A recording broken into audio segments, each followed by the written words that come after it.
Hello, I'm Carolyn Holzman, and this is Confessions of an SEO. These weekly confessions run 15, 20 minutes, give or take, and Season 6 continues to be this exploration of how does content get from our web pages into geo-citations. So welcome to Season 6, Episode 30 of Confessions, and we're really on a roll with the Google crawling system. Today I want to share what I learned this past week from Google's crawl budget documentation. They updated it, and people were noticing that things were changed, and the news was that they had changed it, not much else. But it contained a lot of interesting clarifications and something new. And I'll reserve the right to come back with more. But today I want to focus on specifically the new thing that I noticed first, which is about their GoogleAgent crawler.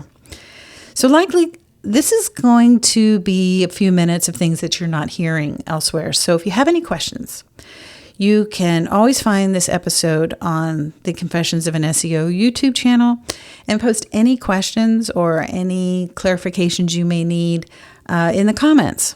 I will answer each one. And a heads up, there might be some sort of group approach to this training as well. So if you'd like to get an invitation, make sure you're subscribing to the podcast. All right, so there was a quiet change in the specs. I know everybody looks to the SERP, me too, to give us the latest, like what are they doing? Not just what does Google say, but what do they do? And so this week, though, they wrote, and I can pretty much say it is exactly what they're doing. They've executed what I would term as a major technical rewrite of the crawl budget guidelines. And they seem to be officially codifying some things that they were vague about in the earlier versions of it. And it lines up with everything that I'm seeing in terms of the bot activity when it comes to indexation. And, they even say in here that, domains start out with a very liberal crawl rate, and then they either earn trust or don't. And what I had seen is exactly that, where domains start out, everything's getting indexed, blah, blah, blah, blah, blah. And suddenly, like maybe it could be a period of time, a month, 2 months, some have said 3, where suddenly it hits a brick wall and the crawl rates kind of drop out of the bottom. Things like that. So anecdotally, is lining up with now this new documentation. So this is the first time that they've kind of officially defined some of these technical standards that previously, I guess, they were just waiting to share with us, but I can confirm that they've been doing this for a while. So the first one it's an experimental standard, but they're authenticating their requests with WebBot authorization. Now, this is between the Google crawler that I'm going to tell you about, and the server that it goes to. And there's a secret handshake that's mathematically inserted into the web request, and it proves to the server instantly that it is indeed Google, and there's no time wasted by the server to go back to, quote, call home and double check. So that's one. The second thing is it defined a very explicit host load, and it's the total amount of time that your server spends holding connections open. So they want to shift the focus from simple request volume to server processing and connection time budget. Like how much time are they interacting with your server? And with this new definition, Google is telling us that our crawl budgets are not a page quota. It's a time and connection quota. And that's important. And I'll explain why as we go through.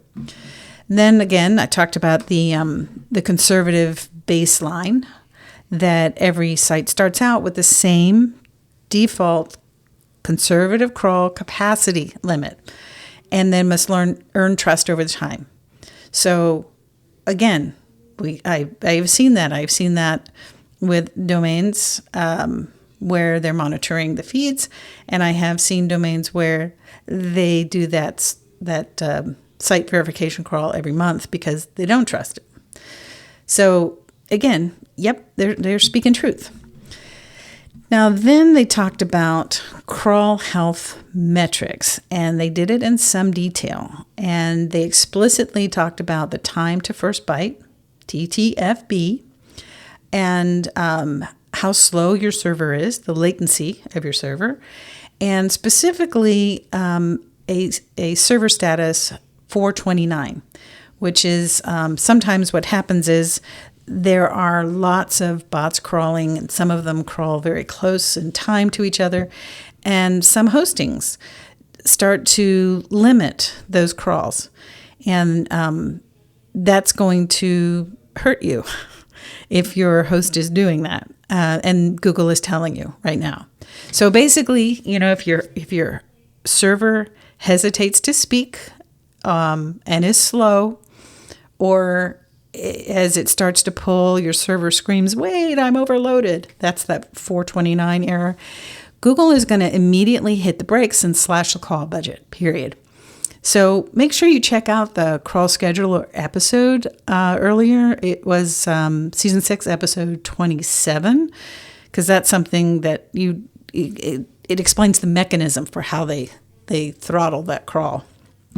Okay, and the next thing is number 5 was caching directives. So Google used to suggest caching, which is a way to sort of save something and tell them if anything had changed or not.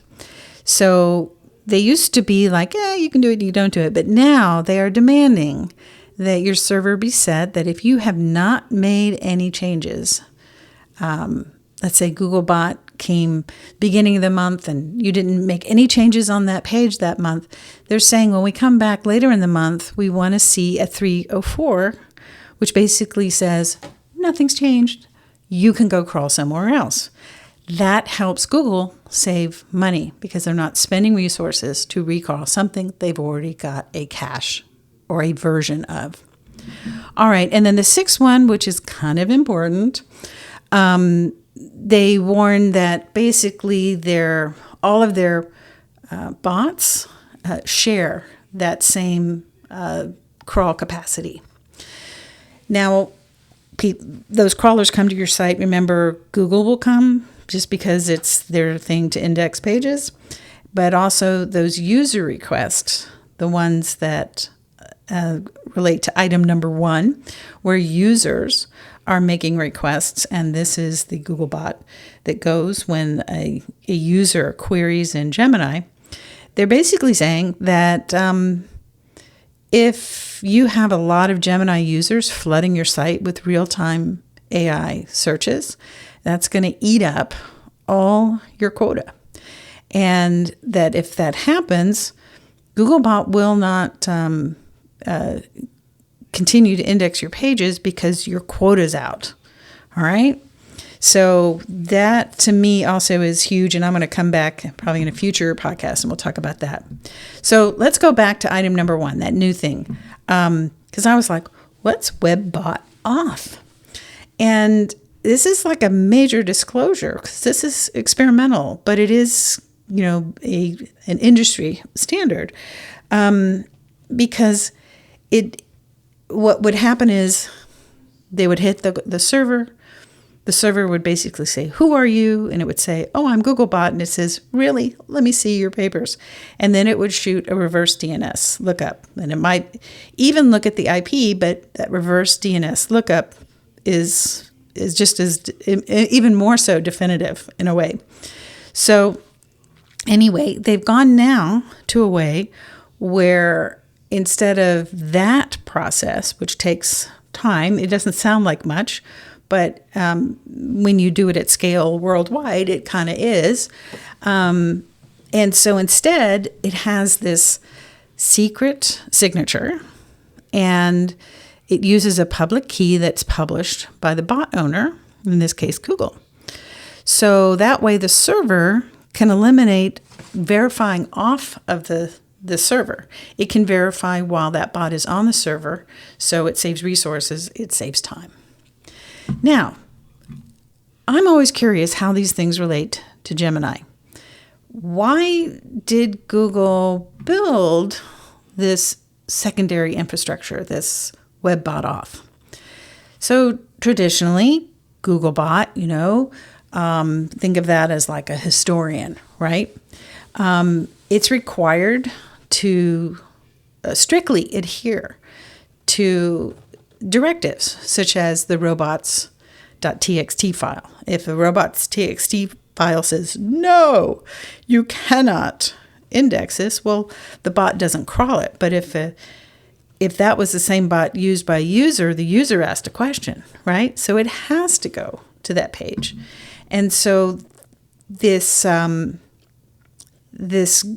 process, it needs a user-triggered agent that can bypass those types of directives, because the user asks the question and the model needs to get the answer.